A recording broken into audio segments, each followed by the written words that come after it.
Assalamualaikum warahmatullahi wabarakatuh. Perkenalkan, nama saya Christine dari kelas 2B, Program Studi Pendidikan Bahasa Inggris. Dalam kesempatan kali ini, saya akan memaparkan salah satu materi yang identik dengan mata kuliah PPKN, yaitu mengenai Pancasila. Nah, dalam video ini saya akan menjelaskan materi dengan judul Implementasi Butir-Butir Pancasila pada Masa Pandemi dengan tujuan sebagai pemenuhan tugas proyek mata kuliah PPKN yang diampu oleh Bapak Wahyudin Fitriana SPD MPD. Selamat menyaksikan. Sudah menginjak di tahun kedua kita hidup di masa pandemi ini.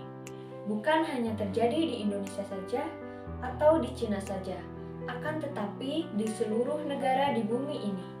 Coronavirus atau lebih dikenal dengan COVID-19 ini merupakan virus yang menyerang sistem pernapasan manusia.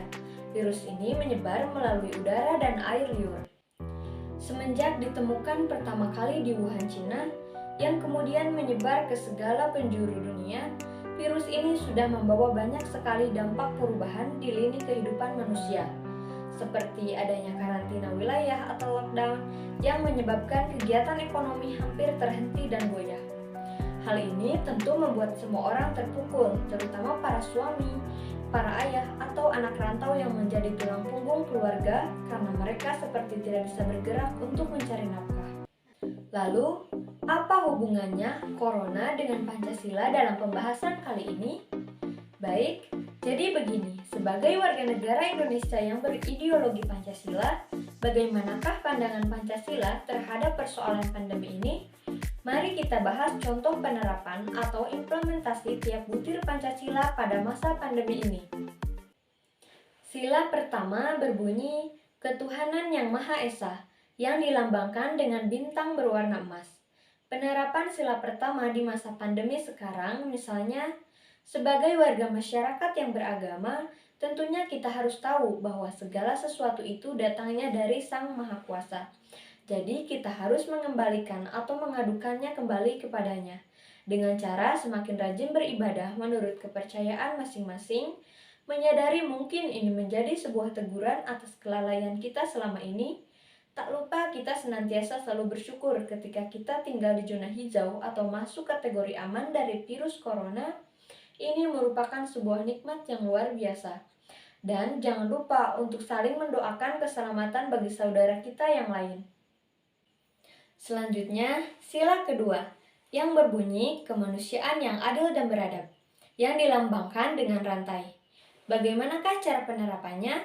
Penerapan sila kedua ini misalnya, ada tetangga kita yang terkena dampak COVID-19 seperti diberhentikan dari pekerjaannya atau kena PHK. Kita bisa membantu mereka dengan memberikan sebagian rezeki kita, baik berupa uang atau kebutuhan sehari-hari seperti sembako, agar mereka tetap bertahan hidup. Sila ketiga, yang berbunyi Persatuan Indonesia, yang dilambangkan dengan pohon beringin. Penerapan sila ketiga dalam masa pandemi sekarang, misalkan, kita sebagai warga masyarakat yang baik, tentunya kita harus bisa bekerja sama dan bersatu menghadapi wabah ini agar segera cepat teratasi. Caranya dengan mematuhi setiap himbauan yang telah ditetapkan oleh pemerintah maupun para ulama seperti harus memakai masker, tidak berkerumun, dan tidak keluar rumah apabila tidak berkepentingan. Intinya, tidak banyak protes ketika pemerintah mengeluarkan kebijakannya selama itu tidak melanggar hak-hak kemanusiaan.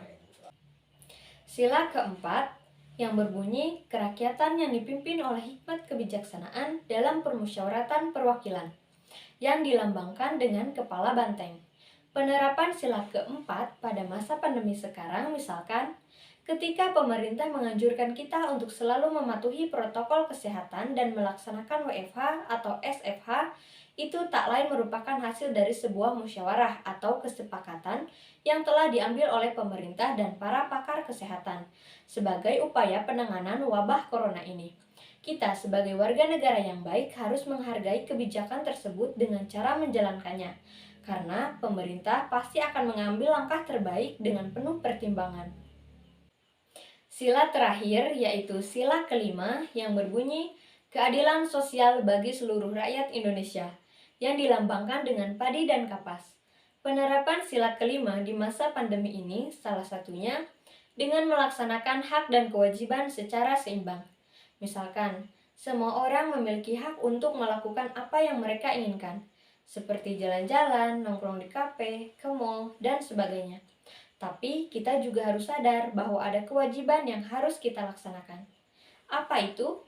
Ya, kita wajib mematuhi pemimpin kita. Ketika pemimpin memerintahkan kita untuk di rumah dulu, tidak berkerumun dulu, tidak berpergian dulu, maka kita harus mengikuti peraturan tersebut. Paham kan? Paham dong ya? Baik, sekian pemaparan materi yang bisa saya sampaikan mengenai implementasi butir-butir Pancasila pada masa pandemi. Semoga bermanfaat.